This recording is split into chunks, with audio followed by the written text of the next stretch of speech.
দুর্গেশ নন্দিনী। আজ পড়ে শোনাব দুর্গেশ নন্দিনীর তৃতীয় পর্ব। আমাদের গল্প পাঠ কেমন লাগছে? ভালো লাগছে? যদি ভালো লাগে চ্যানেলটিকে অবশ্যই সাবস্ক্রাইব করে আমাদের সাথে থাকবেন।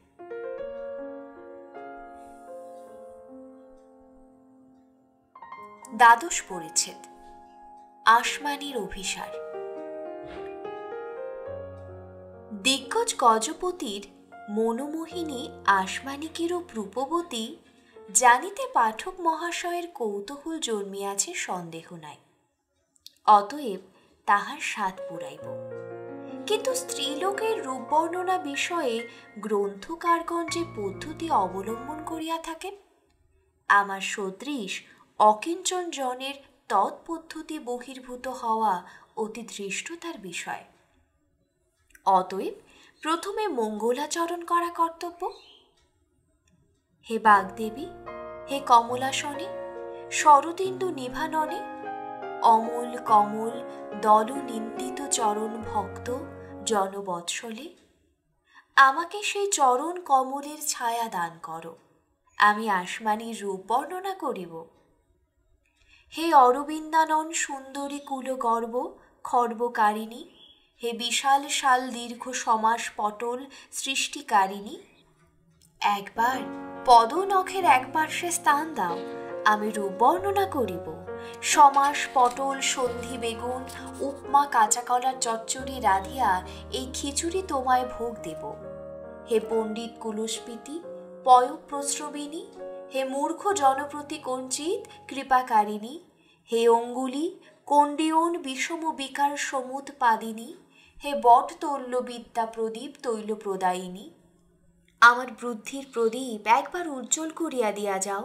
মা, তোমার দুই রূপ, যে রূপে তুমি কালিদাসকে বরপ্রদান করিয়াছিলেন, যে প্রকৃতির প্রভাবে রঘুবংশ কুমার সম্ভব রঘুদূত শকুন্তলা জন্মিয়াছিল, যে প্রকৃতির ধ্যান করিয়া বাল্মীকি রামায়ণ ভবভূতি উত্তরচারিত ভার্বী কীর্তাঞ্জলিয়া রচন করিয়াছিল, যে রূপে আমার স্কন্ধে আরোহণ করিয়া পীড়া জন্মাইও না, যে মূর্তি ভাবিয়া শ্রীহর্ষ নৈষদ লিখিয়াছিলেন, যে প্রকৃতি প্রসাদে ভারতচন্দ্র বিদ্যার অপূর্ব রূপ বর্ণনা করিয়া বঙ্গদেশের মনোমোহন করিয়াছেন, যাহার প্রসাদে দাশরথী রায়ের জন্ম, যে মূর্তিতে আজও বটতলা আলো করিতেছে, যে মূর্তিতে একবার আমার স্কন্ধে অভির্ভূত হও, আমি আসমানির রূপ বর্ণনা করি।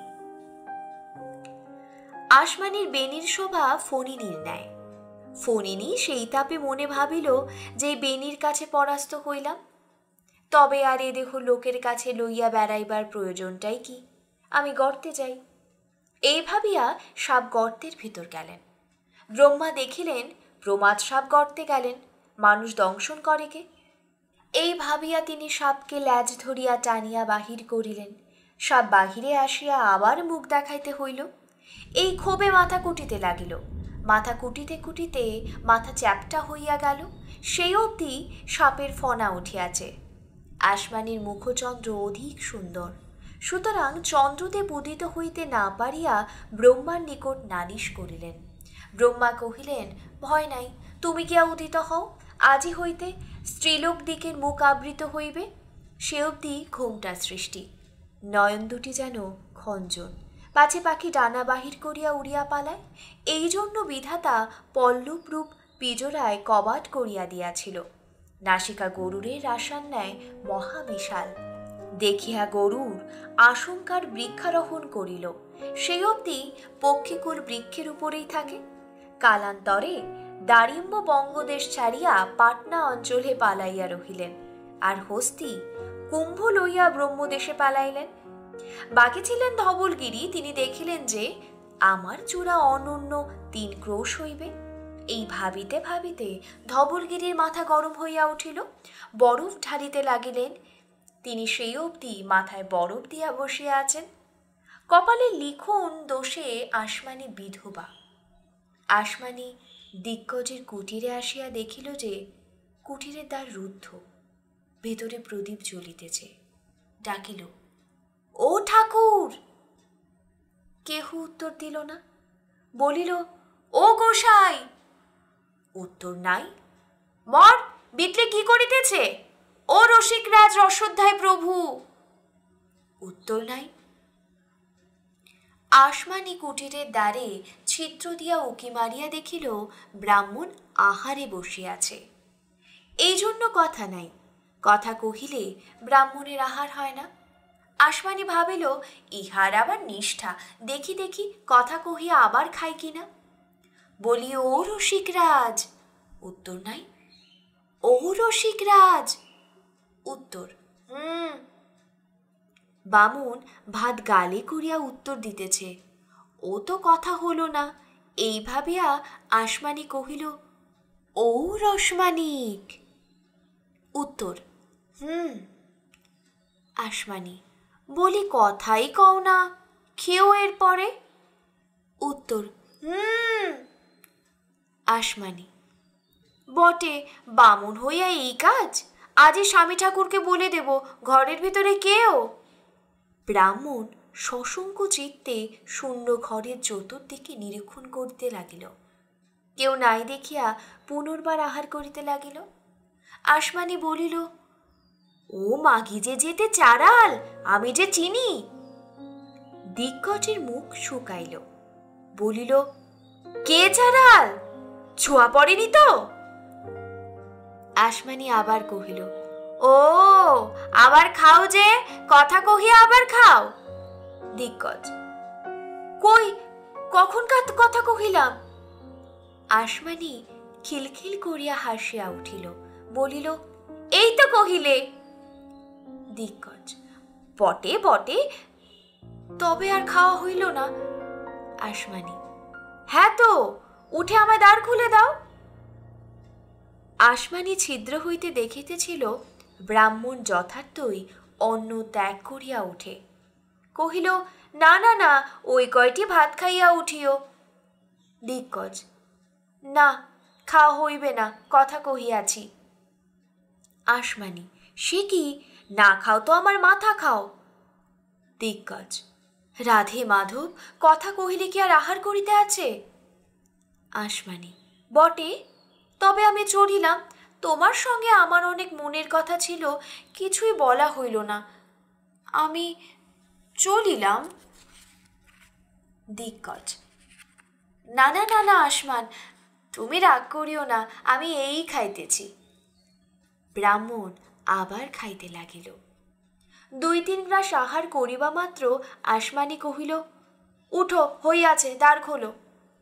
দিগ্গজ, এই কটা ভাত খাই। আসমানি, এ যে পেট আর ভরে না, ওঠো, নহিলে কথা কহিয়া ভাত খাইয়াছ বলিয়া দেব। দিগ্গজ, না, এই এই উঠলাম। ব্রাহ্মণ অতি ক্ষুণ্ণ মনে অন্ন ত্যাগ করিয়া গণ্ডুষ করিয়া উঠিয়া দ্বার খুলিয়া দিল। 13 পরিচ্ছেদ। আসমানির প্রেম। দ্বার খুলিয়া আসমানি গৃহে প্রবেশ করিবা মাত্র দিগ্গজের হৃদ্যোগ হইল যে প্রণয়িনী আসিয়াছে, ইহার সরস অভ্যর্থনা করা যায়। অতএব হস্ত উত্তোলন করিয়া কহিলেন, ও আহাই বরদে দেবী। আসমানি কহিল, এটি যে বড় সরস কবিতা, কোথা পাইলে? দিগ্গজ, তোমার জন্য আজ এটা রচনা করিয়া রাখিয়াছি। আসমানি, সাত করিয়া তোমাকে রসিকরাজ বলি? দিগ্গজ, সুন্দরী, তুমি বইসো, আমি হস্ত প্রক্ষালন করি। আসমানি মনে মনে কহিল, হ্যাঁ, আলুল পেয়ে তুমি হাত ধোবে, আমি তোমাকে এটো আবার খাওয়াবো। প্রকাশ্যে কহিল, সে কি, হাত ধোবে যে, ভাত খাও না। গজপতি কহিল, কি কথা, ভোজন করিয়া উঠিয়াছি, আবার ভাত খাবো কি রূপে? আসমানি, কেন, তোমার ভাত রহিয়াছে যে, উপবাস করিবে? দিগ্গজ কিছু ক্ষুণ্ণ হইয়া কহিলেন, কি করি, তুমি তাড়াতাড়ি করিলে। এই বলিয়া সতৃষ্ণ নয়নে অন্নপানে দৃষ্টিপাত করিতে লাগিলেন। আসমানি কহিল, তবে আবার খাইতে হইবে। দিগ্গজ, রাধে মাধব, গণ্ডুষ করিয়াছি, গাত্রোত্থান করিয়াছি, আবার খাইব? আসমানি, হ্যাঁ, খাইবে বই কি, আমারই উচ্ছিষ্ট খাইবে। এই বলিয়া আসমানি ভোজন পাত্র হইতে এক গ্রাস অন্ন লইয়া আপনি খাইল। ব্রাহ্মণ অবাক হইয়া রহিলেন। আসমানি উচ্ছিষ্ট অন্ন ভোজন পাত্রে রাখিয়া কহিল, খাও। ব্রাহ্মণের বাক নিষ্পত্তি নাই। আসমানি, খাও, শোনো, কাহাকেও বলিব না যে তুমি আমার উচ্ছিষ্ট খাইয়াছ। কেহ না জানিতে পারিলে দোষ কি? দিগ্গজ, তাও কি হয়? কিন্তু দিগ্গজের উদর মধ্যে অগ্নিদেব প্রচণ্ড জ্বালায় জ্বলিতেছিলেন। দিগ্গজ মনে মনে কহিতেছিলেন, আসমানি যেমন সুন্দরী হোক না কেন, পৃথিবী ইহাকে গ্রাস করুন। আমি গোপনে ইহার উচ্ছিষ্টাবশেষ ভোজন করিয়া দর্যমান উদর শীতল করি। আসমানি ভাব বুঝিয়া বলিল, খাও, খাও না, একবার পাতের কাছে বসো। দিগ্গজ, কেন, তাতে কি হইবে? আসমানি, আমার স্বাদ, তুমি কি আমার একটা স্বাদ পুরাইতে পারো না? দিগ্গজ বলিলেন, শুধু পাতের কাছে বসিতে কি, তাহাতে কোনো দোষ নাই, তোমার কথা রাখিলাম।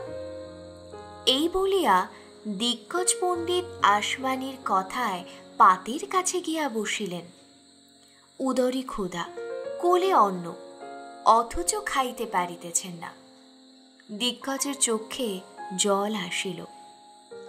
আসমানি বলিল, শূদ্রের উচ্ছিষ্ট ব্রাহ্মণে ছুলে কি হয়? পণ্ডিত বলিলেন, নাইতে হয়। আসমানি, তুমি আমায় কেমন ভালোবাসো, আজ বুঝিয়া পড়িয়া তবে আমি যাব। তুমি আমার কথায় এই রাত্রে নাইতে পারো? দিগ্গজ মহাশয় ক্ষুদ্র চক্ষুরসে অর্ধমুদ্রিত করিয়া দীর্ঘ নাসিকা বাঁকাইয়া মুখের হাসি আকর্ণ হাসিয়া বলিলেন, তার কথা কি, এখনই নাইতে পারি। আসমানি বলিল, আমার ইচ্ছা হইয়াছে তোমার প্রাতে প্রসাদ পাইব, তুমি আপন হাতে আমাকে 2টা ভাত মাখিয়া দাও। দিগ্গজ বলিল, তার আশ্চর্য কি, স্নানেই শুচি। এই বলিয়া উচ্ছিষ্টাবশেষ একত্র মাখিতে লাগিল। আসমানি বলিল, আমি একটি উপকথা বলি, শোনো। যতক্ষণ আমি উপকথা বলিব ততক্ষণ তুমি ভাত মাখিবে, নইলে আমি খাইব না। দিগ্গজ, আচ্ছা। আসমানি, এক রাজা আর তাহার 2 অসুও 2 রানীর গল্প আরম্ভ করিল। দিগ্গজ হাঁ করিয়া তাহার মুখ পানে চাহিয়া শুনিতে লাগিল, আর ভাত মাখিতে লাগিল। শুনিতে শুনিতে দিগ্গজের মন আসমানির গল্পে ডুবিয়া গেল। আসমানির হাসি চাহনি ও নথের মাঝখানে আটকাইয়া রহিল। ভাত মাখা বন্ধ হইল, পাতে হাত লাগিয়া রহিল, কিন্তু ক্ষুধার যাতনাটা আছে। যখন আসমানির গল্প বড় জমিয়া আসিল, দিগ্গজের মন তাহাতেই বড় নিবিষ্ট হইল। তখন দিগ্গজের হাত বিশ্বাসঘাতকতা করিল। পাত্রস্থ হাত নিকটস্থ মাখা ভাতের গ্রাস তুলিয়া চুপি চুপি দিগ্গজের মুখে লইয়া গেল। মুখ হা করিয়া তাহা গ্রহণ করিল। দন্ত বিনা আপত্তিতেই তাহা চর্বণ করিতে আরম্ভ করিল। রসনা তাহা গলধকরণ করাইল। নিরীহ দিগ্গজের কোনো সাড়া ছিল না। দেখিয়া আসমানি খিলখিল করিয়া হাসিয়া উঠিল, বলিল, তবে রে বিটলে, আমার এটু যে খাবি নে। তখন দিগ্গজের চেতনা হইল। তাড়াতাড়ি আরেক গ্রাস মুখে দিয়া গিলিতে গিলিতে এটো হাতে আসমানির পায়ে জড়াইয়া পড়িল। চর্বণ করিতে করিতে কাঁদিয়া বলিল, আমায় রাখ আসমানি, কাহাকেও বলিও না। চতুর্থ পরিচ্ছেদ, দিগ্গজ হরণ। এমন সময় বিমলা আসিয়া বাহির হইতে দ্বার নাড়িল। বিমলা দ্বার পার্শ্ব হইতে অলক্ষ্যে সকল দেখিতেছিল। দ্বারের শব্দ শুনিয়া দিগ্গজের মুখ শুকাইল। আসমানি কহিল, কি সর্বনাশ! বিমলা আসিয়াছে, লুকাও লুকাও। দিগ্গজ ঠাকুর কাঁদিয়া কহিল, কোথায় লুকাইব? আসমানি বলিল, ওই অন্ধকার কোণে একটা কেলো হাড়ি মাথায় দিয়া বসো গিয়া, অন্ধকারে ঠাওর পাইবে না। দিগ্গজ তাহাই করিতে গেল।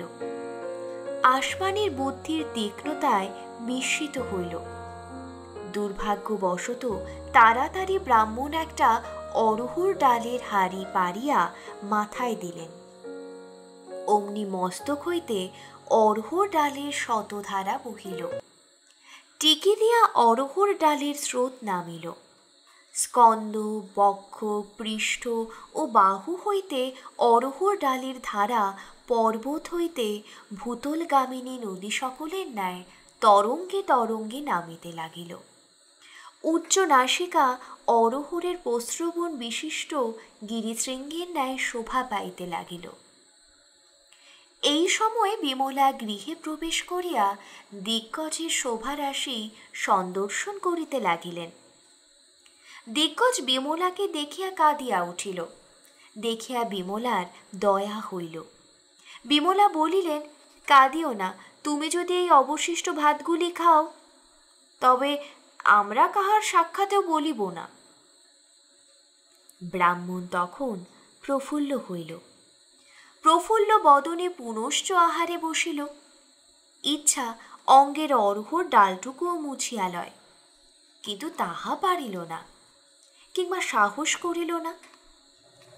আসমানের জন্য যে ভাত মাখিয়াছিল তাহাও খাইল। বিনষ্ট অর্ঘ্যের জন্য অনেক পরিতাপ করিল।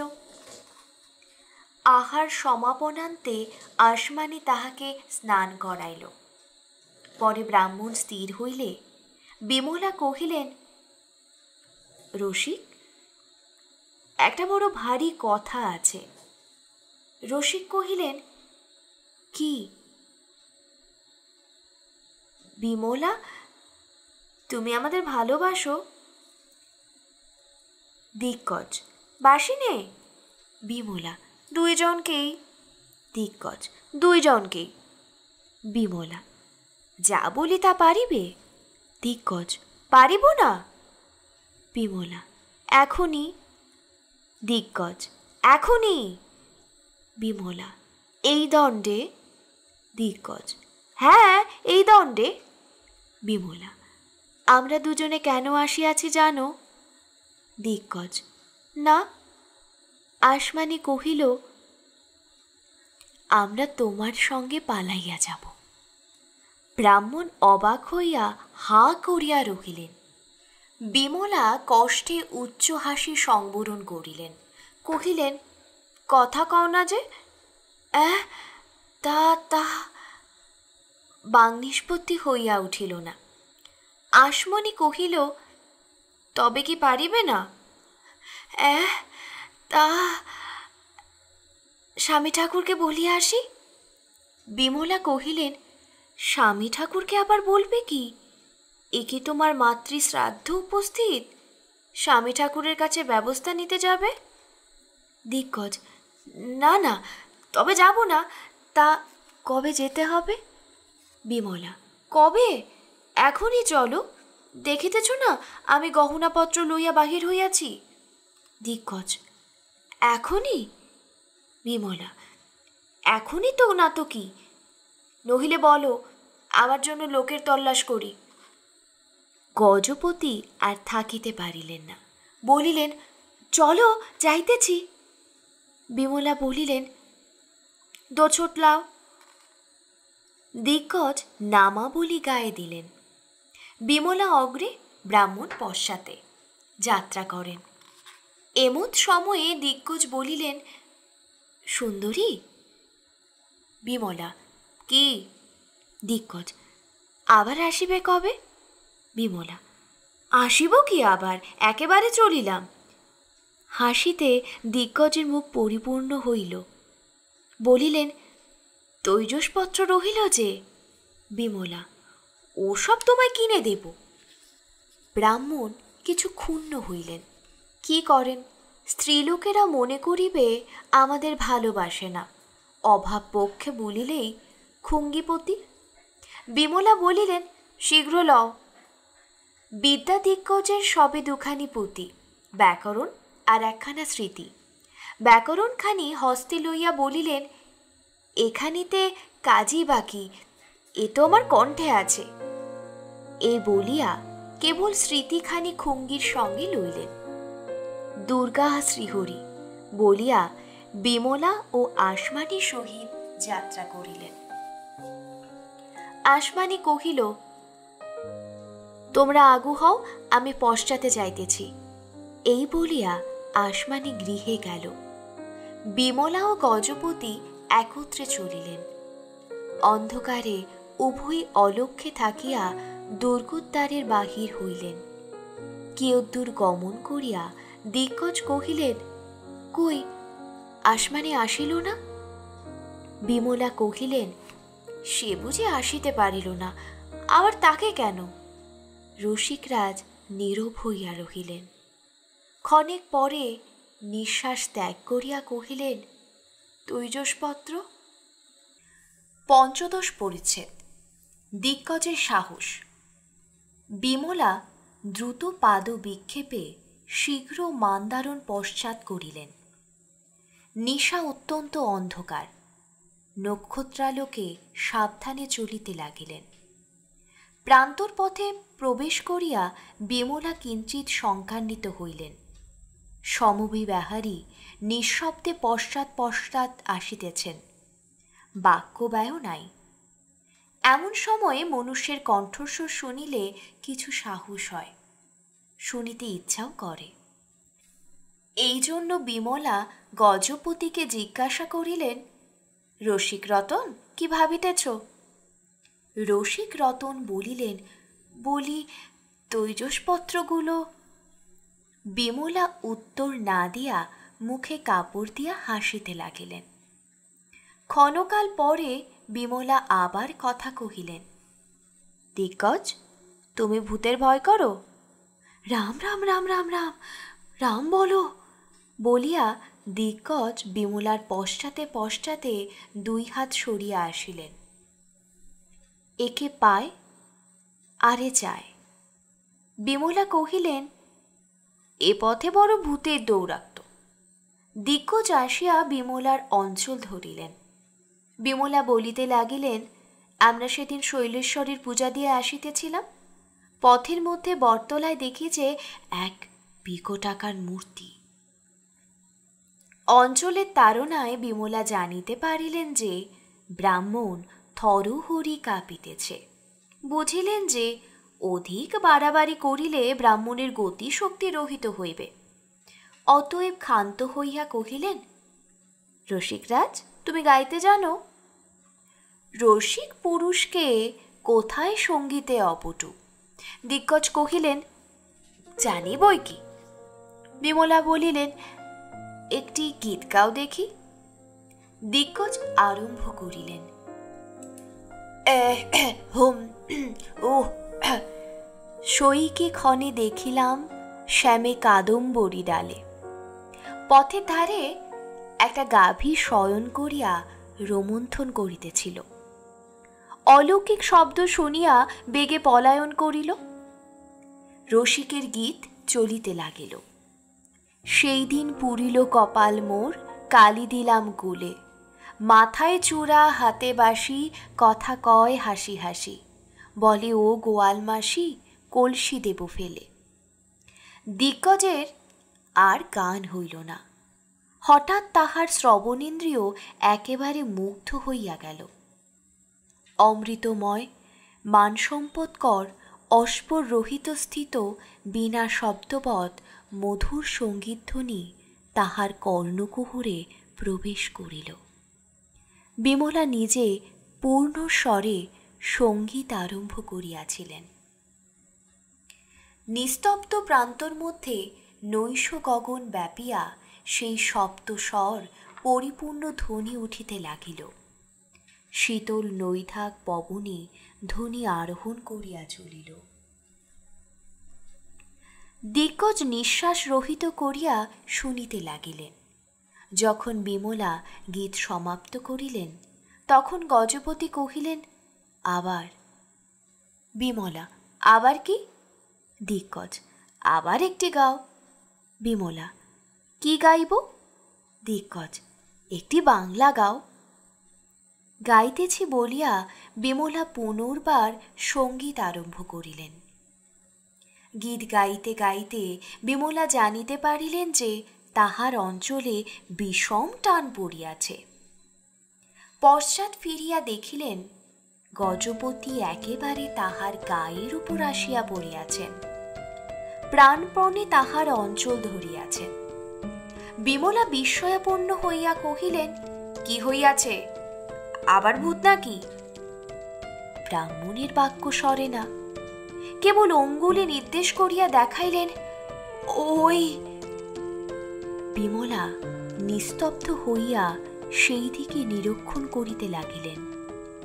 ঘন ঘন প্রবল নিঃশ্বাস শব্দ তাহার কর্ণকুহরে প্রবেশ করিল এবং নির্দিষ্ট দিকে পথপার্শ্বে একটা পদার্থ দেখিতে পাইলেন। সাহসে নির্ভর করিয়া নিকটে গিয়া বিমলা দেখিলেন একটি সুগঠন সুসজ্জীভূত অশ্ব মৃত্যু যাপনায় পড়িয়া নিঃশ্বাস ত্যাগ করিতেছে। বিমলা পথবাহন করিতে লাগিলেন। সুসজ্জীভূত সৈনিক অশ্ব পথমধ্যে মুমূর্ষ অবস্থায় দেখিয়া তিনি চিন্তামগ্ন হইলেন। অনেকক্ষণ কথা কহিলেন না। প্রায় অর্ধক্রোশ অতিবাহিত করিলে গজপতি আবার তাহার অঞ্চল ধরিয়া টানিলেন। বিমলা বলিলেন, কি? গজপতি একটি দ্রব্য লইয়া দেখাইলেন। বিমলা দেখিয়া বলিলেন, এ সিপাহীর পাগড়ি। বিমলা পুনর্বার চিন্তায় মগ্ন হইলেন। আপনা আপনি কহিতে লাগিলেন, যারই ঘোড়া তারই পাগড়ি। না, এ তো পদাতিকের পাগড়ি। কিয়ৎক্ষণ পর চন্দ্রোদয় হইল। বিমলা অধিকতর অন্যমনা হইলেন। অনেকক্ষণ পরে গজপতি সাহস করিয়া জিজ্ঞাসা করিলেন, সুন্দরী, আর কথা কও না যে? বিমলা কহিলেন, পথে কিছু চিহ্ন দেখিতেছ? গজপতি বিশেষ মনোযোগের সহিত পথ নিরীক্ষণ করিয়া দেখিয়া কহিলেন, দেখিতেছি অনেক ঘোড়ার পায়ের চিহ্ন। বিমলা, বুদ্ধিমান, কিছু বুঝিতে পারিলে? দিগ্গজ, না।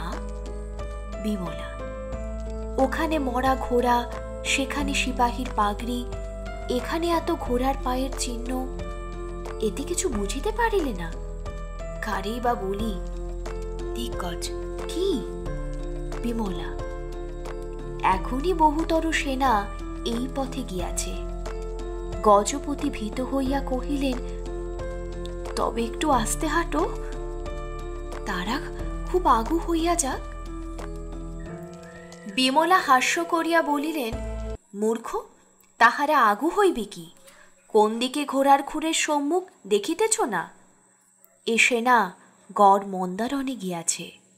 বলিয়া বিমলা বিমর্ষ হইয়া রহিলেন। অচিরাত শৈলেশ্বরের মন্দিরের ধবল শ্রী নিকটে দেখিতে পাইলেন।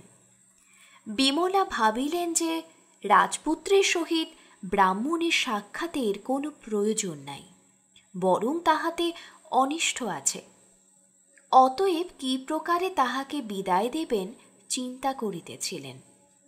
গজপতি নিজেই তাহার সূচনা করিয়া দিলেন। ব্রাহ্মণ পুনর্বার বিমলার পৃষ্ঠের নিকট আসিয়া অঞ্চল ধরিয়াছেন। বিমলা জিজ্ঞাসা করিলেন, আবার কি? ব্রাহ্মণ অস্ফুট স্বরে কহিলেন, সে কত দূর? বিমলা, কি কত দূর? দিগ্গজ, সেই বটগাছ। বিমলা, কোন বটগাছ? দিগ্গজ, যেখানে তোমরা সেদিন দেখিয়াছিলে। বিমলা, কি দেখিয়াছিলাম? দিগ্গজ, রাত্রিকালে নাম করতে নেই। বিমলা বুঝিতে পারিয়া সুযোগ পাইলেন, গম্ভীর স্বরে বলিলেন, ই। ব্রাহ্মণ অধিকতর ভীত হইয়া কহিলেন, কি গা? বিমল অস্ফুট স্বরে শৈলেশ্বর নিকটস্থ বটবৃক্ষের প্রতি অঙ্গুলি নির্দেশ করিয়া কহিলেন, ওই সে বটতলা।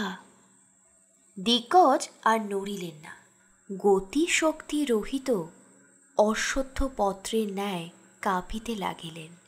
বিমলা বলিলেন, আইসো। ব্রাহ্মণ কাঁপিতে কাঁপিতে কহিলেন, আমি আর যাইতে পারিব না। বিমলা কহিলেন, আমারও ভয় করিতেছে। ব্রাহ্মণ এই শুনিয়া পা ফিরাইয়া পলয়নদত্ত হইল। বিমলা বৃক্ষপানে দৃষ্টি করিয়া দেখিলেন, বৃক্ষমূলে একটা ধবলাকার কি পদার্থ রহিয়াছে। তিনি জানিতেন যে বৃক্ষমূলে শৈলেশ্বরের সার শুইয়া থাকে, কিন্তু গজপতিকে কহিলেন, গজপতি, ইষ্টদেবের নাম জপ, বৃক্ষমূলে কি দেখিতেছ? ও গো বাবা গো বলিয়াই দিগ্গজ একেবারে চম্পট। দীর্ঘ দীর্ঘ চরণ তিলার্ধ মধ্যে অর্ধ ক্রোশ পার হইয়া গেলেন। বিমলা গজপতির স্বভাব জানিতেন, অতএব বেশ বুঝিতে পারিলেন যে তিনি একেবারে দুর্গদ্বারে গিয়া উপস্থিত হইবেন। বিমলা তখন নিশ্চিন্ত হইয়া মন্দিরাভিমুখে চলিলেন। বিমলা সকল দিক ভাবিয়া আসিয়াছিলেন, কেবল একদিক ভাবিয়া আসেন নাই, রাজপুত্র মন্দিরে আসিয়াছেন কি? মনে এইরূপ সন্দেহ জন্মিলে বিমলার বিষম ক্লেশ হইল। মনে করিয়া দেখিলেন যে রাজপুত্র আসার নিশ্চিত কথা কিছু বলেন নাই, কেবল বলিয়াছিলেন যে এইখানে আমার সাক্ষাৎ পাইবে, এখানে দেখা না পাও তবে সাক্ষাৎ হইল না। তবে তো না আসারও সম্ভাবনা। যদি না আসিয়া থাকেন তবে এত ক্লেশ বৃথা হইল। বিমলা বিষণ্ণ হইয়া আপনি আপনি কহিতে লাগিলেন, এ কথা আগে কেন ভাবি নাই? ব্রাহ্মণকেই বা কেন তাড়াইলাম? একাকিনী এ রাত্রে কি প্রকারে ফিরিয়া যাইব? শৈলেশ্বর, তোমার ইচ্ছা। বটবৃক্ষ তল দিয়া শৈলেশ্বর মন্দিরে উঠিতে হয়। বিমলা বৃক্ষতল দিয়া যাইতে যাইতে দেখিলেন যে তথায় ষণ্ড নাই। বৃক্ষমূলে যে ধবল পদার্থ দেখিয়াছিলেন তাহার তথায় নাই। বিমলা কিঞ্চিৎ বিস্মিত হইলেন। ষণ্ড কোথায় উঠিয়া গেল প্রান্তর মধ্যে দেখা যাইত। বিমলা বৃক্ষমূলের প্রতি বিশেষ দৃষ্টিপাত করিলেন। বোধ হইল যে বৃক্ষের পশ্চাদিকস্থ কোনো মানুষের ধবল পরিচ্ছদের অংশমাত্র দেখিতে পাইলেন। সাতিশয় চঞ্চল পদে মন্দিরাভিমুখে চলিলেন। সবলে কবাট করতাড়িত করিলেন। কবাট বন্ধ। ভেতর হইতে গম্ভীর স্বরে প্রশ্ন হইল, কে? শূন্য মন্দির হইতে গম্ভীর স্বরে প্রতিধ্বনি হইল, কে? বিমলা প্রাণপণে সাহসে ভর করিয়া কহিলেন, পথশ্রান্ত স্ত্রীলোক। কবাট মুক্ত হইল। দেখিলেন মন্দির মধ্যে প্রদীপ জ্বলিতেছে। সম্মুখে কৃপাণ কোষহস্তে এক দীর্ঘকায় পুরুষ দণ্ডায়মান। বিমলা দেখিয়া চিনিলেন কুমার জগৎ সিংহ। ষোড়শ পরিচ্ছেদ। শৈলেশ্বর সাক্ষাৎ। বিমলা মন্দির মধ্যে প্রবেশ করিয়া প্রথমে বসিয়া একটু স্থির হইলেন। পরে নতভাবে শৈলেশ্বরকে প্রণাম করিয়া যুবরাজকে প্রণাম করিলেন। কিয়ৎক্ষণ উভয়ই নীরব হইয়া রহিলেন। কে কি বলিয়া আপন মনোভাব ব্যক্ত করিবেন, উভয়েরই সংকট। কি বলিয়া প্রথমে কথা কহিবেন? বিমলা এ বিষয়ে সন্ধি বিগ্রহে পণ্ডিতা। ঈষৎ হাস্য করিয়া বলিলেন, যুবরাজ, আমি শৈলেশ্বরের অনুগ্রহে আপনার দর্শন পাইলাম। একাকিনী এ রাত্রে প্রান্তর মধ্যে আসিতে ভীতা হইয়াছিলাম। এক্ষণে মন্দির মধ্যে আপনার দর্শনে সাহস পাইলাম। যুবরাজ কহিলেন, তোমাদিগের মঙ্গল তো? বিমলার অভিপ্রায় প্রথমে জানেন। রাজকুমার যথার্থ তিলোত্তমাতে অনুরক্ত কিনা পশ্চাৎ অন্য কথা কহিবেন। এই ভাবিয়া বলিলেন, যাহাতে মঙ্গল হয় সেই প্রার্থনাতেই শৈলেশ্বরের পূজা করিতে আসিয়াছি। এক্ষণে বুঝিলাম আপনার পূজাতে শৈলেশ্বর পরিতৃপ্ত আছেন, আমার পূজা গ্রহণ করিবেন না। অনুমতি হয়তো প্রতিগমন করি। যুবরাজ, যাও, একাকিনী তোমার যাওয়া উচিত হয় না, আমি তোমাকে রাখিয়া আসি। বিমলা দেখিলেন যে রাজপুত্র যাবজ্জীবন কেবল অস্ত্র শিক্ষা করেন নাই। বিমলা উত্তর করিলেন, একাকিনী যাওয়া অনুচিত কেন? যুবরাজ, পথে নানাভিত আছে। বিমলা, তবে আমি মহারাজ মানসিংহের নিকটে যাইব। রাজপুত্র জিজ্ঞাসা করিলেন, কেন? বিমলা, কেন? তাহার কাছে নালিশ আছে। তিনি যে সেনাপতি নিযুক্ত করিয়াছেন, তাহা কর্তৃক আমাদিগের পথের ভয় দূর হয় না। তিনি শত্রু নিপাতে অক্ষম। রাজপুত্র সহাস্যে উত্তর করিলেন, সেনাপতি উত্তর করিবেন যে শত্রু নিপাত দেবা অসাধ্য, মানুষ কোন ছাড়। উদাহরণ, স্বয়ং মহাদেব তপবনে মন্মথ শত্রুকে ভস্মরাশি করিয়াছিলেন। অদ্য পক্ষ মাত্র হইল, সেই মন্মথ তাহার মন্দির মধ্যেই বড় দৌরাত্ম্য করিয়াছে। বিমলা ঈষৎ হাসিয়া কহিলেন, এই দৌরাত্ম্য কাহার প্রতি হইয়াছে? যুবরাজ কহিলেন, সেনাপতির প্রতিই হইয়াছে। বিমলা কহিলেন, মহারাজ এমন অসম্ভব কথা বিশ্বাস করিবেন কেন? যুবরাজ, আমরা সাক্ষী আছে। বিমলা, মহাশয়, এমন সাক্ষী কে? যুবরাজ, সুচরিত্রে। রাজপুত্রের বাক্য শেষ হইতে না হইতেই বিমলা কহিলেন, দাসী অতি কুচরিত্রা, আমাকে বিমলা বলিয়া ডাকিবেন। রাজপুত্র কহিলেন, বিমলাই তাহার সাক্ষী। বিমলা, বিমলা এমত সাক্ষ্য দেবে না। যুবরাজ, সম্ভব বটে। যে ব্যক্তি পক্ষ মধ্যে আত্মপ্রতিশ্রুতি বিস্তৃত হয়, সে কি সত্য সাক্ষ্য দিয়া থাকে? বিমলা, মহাশয়, কি প্রতিশ্রুত ছিলাম, স্মরণ করিয়া দিন। যুবরাজ, তোমার সখীর পরিচয়। বিমলা সহসা ব্যঙ্গপ্রিয়তা ত্যাগ করিলেন, গম্ভীরভাবে কহিলেন, যুবরাজ, পরিচয় দিতে সংকোচ হয়। পরিচয় পাইয়া আপনি যদি অসুখী হন। রাজপুত্র কিয়ৎক্ষণ চিন্তা করিলেন, তাহারও ব্যঙ্গশক্ত ভাব দূর হইল। চিন্তা করিয়া কহিলেন, বিমলে, যথার্থ পরিচয় কি আমার অসুখের কোনো কারণ আছে? বিমলা কহিলেন, আছে। রাজপুত্র পুনরায় চিন্তামগ্ন হইলেন। ক্ষণপরে কহিলেন, যাহাই হোক, তুমি আমার মানুষ সফল করো। আমি যে অসহ্য উৎকণ্ঠা সহ্য করিতেছি, তাহার অপেক্ষা আর কিছুই অধিক অসুখের হইতে পারে না। তুমি যে শঙ্কা করিতেছ, যদি তাহা সত্য হয়, তবে সেও এ যন্ত্রণা অপেক্ষা ভালো। অন্তঃকরণকে প্রবোধ দিবার একটা কথা পাই। বিমলে, আমি কেবল কৌতূহলী হইয়া তোমার সহিত সাক্ষাৎ করিতে আসি নাই। কৌতূহলী হইবার আমার অবকাশ নাই। অর্ধ মাসার্থ মধ্যে অশ্বপৃষ্ঠ ব্যতীত অন্য শয্যায় বিশ্রাম করি নাই। আমার মন অত্যন্ত ব্যাকুল হইয়াছে বলিয়াই আসিয়াছি। বিমলা এই কথা শুনিবার জন্যই এত উদ্যম করিতেছিলেন। আরও কিছু শুনিবার জন্য কহিলেন, যুবরাজ, আপনি রাজনীতিতে বিচক্ষণ, বিবেচনা করিয়া দেখুন, এ যুদ্ধকালে কি আপনার দুষ্প্রাপ্য রমণীতে মনোনিবেশ করা উচিত? উভয়ের মঙ্গল হেতু বলিতেছি। আপনি আমার সখীকে বিস্তৃত হইয়া যত্ন করুন, যুদ্ধের উৎসাহে অবশ্য কৃতকার্য হইবেন। যুবরাজের অধরে মনস্তাপ ব্যঞ্জক হাস্য প্রকটিত হইল। তিনি কহিলেন, কাহাকে বিস্তৃতি হইব?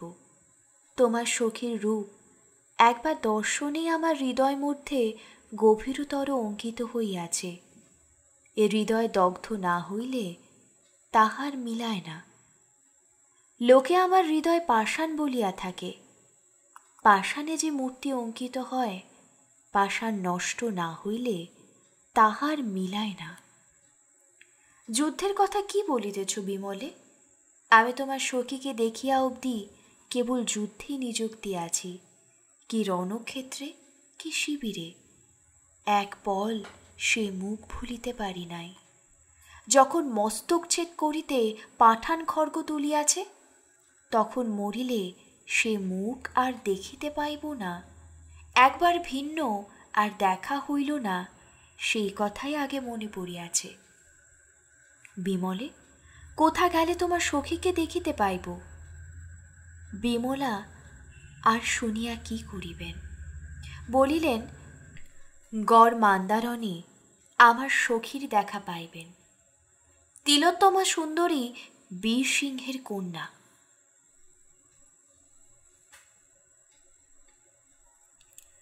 জগৎ সিংহের বোধ হইল যেন তাহাকে কাল সর্প দংশন করিল। তরবারে ভর করিয়া অধোমুখে দণ্ডয়মান হইয়া রহিলেন। অনেকক্ষণ পরে দীর্ঘ নিঃশ্বাস ত্যাগ করিয়া বলিলেন, তোমারই কথা সত্য হইল তিলোত্তমা, আমার হইবে না। আমি যুদ্ধক্ষেত্রে চলিলাম, শত্রু রক্তে আমার সুখবিলাস বিসর্জন দেব।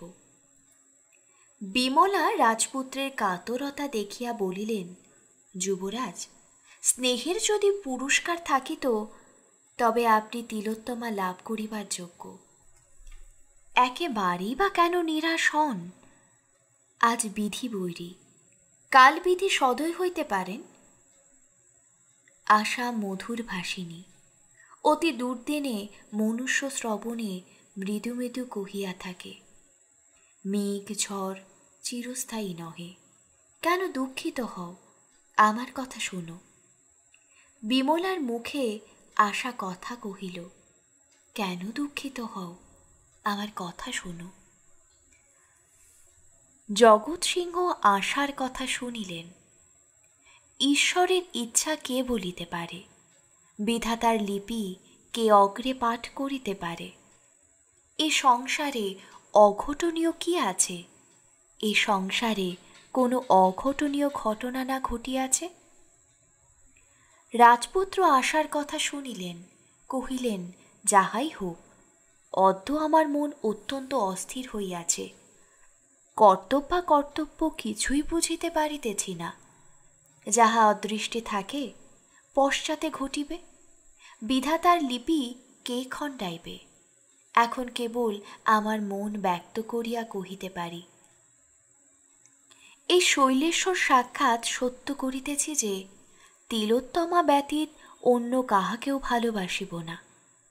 তোমার কাছে আমার এই ভিক্ষা যে তুমি আমার সকল কথা তোমার সখীর সাক্ষাতে কহিও, আর কহিও যে আমি কেবল একবার মাত্র তাহার দর্শনের ভিখারি। দ্বিতীয়বার আরে ভিক্ষা করিব না, স্বীকার করিতেছি। বিমলার মুখে হর্ষোৎফুল্ল হইল। তিনি কহিলেন, আমার সখীর প্রত্যুত্তর মহাশয় কী প্রকারে পাইবেন? যুবরাজ কহিলেন, তোমাকে বারংবার ক্লেশ দিতে পারি না, কিন্তু যদি তুমি পুনর্বার এই মন্দিরে আমার সহিত সাক্ষাৎ করো তবে তোমার নিকট বিকৃত থাকিব। জগৎ সিংহ হইতে কখনো না কখনো প্রত্যুপকার হইতে পারিবে। বিমলা কহিলেন, যুবরাজ, আমি আপনার আজ্ঞানুবর্তিনী, কিন্তু একাকিনী রাত্রে এ পথে আসিতে অত্যন্ত ভয় পাই। অঙ্গীকার পালন না করিলেই নয়, এজন্যই আজ আসিয়াছি। এক্ষণে এ প্রদেশ শত্রুব্যস্ত হইয়াছে, পুনর্বার আসিতে বড় ভয় পাইব।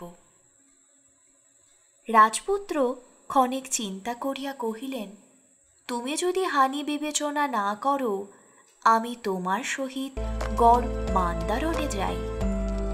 আমি তথায় উপযুক্ত স্থানে অপেক্ষা করিব, তুমি আমাকে সংবাদ আনিয়া দিও। বিমলা হৃষ্টচিত্তে কহিলেন, তবে চলুন। উভয়ে মন্দির হইতে নির্গত হইয়া যান। এমন সময়ে মন্দিরের বাহিরে সাবধান ন্যস্ত মনুষ্য পদ বিক্ষেপের শব্দ হইল। রাজপুত্র কিঞ্চিৎ বিস্মিত হইয়া বিমলাকে জিজ্ঞাসা করিলেন, তোমার কেহ সমভিব্যাহারী আছে? বিমলা কহিলেন, না। তবে কার পদধ্বনি হইল? আমার আশঙ্কা হইতেছে কেহ অন্তরাল হইতে আমাদিগের কথোপকথন শুনিয়াছে। এই বলিয়া রাজপুত্র বাহিরে আসিয়া মন্দিরের চতুর্দিক প্রদক্ষিণ করিয়া দেখিলেন কেহ কোথাও নাই।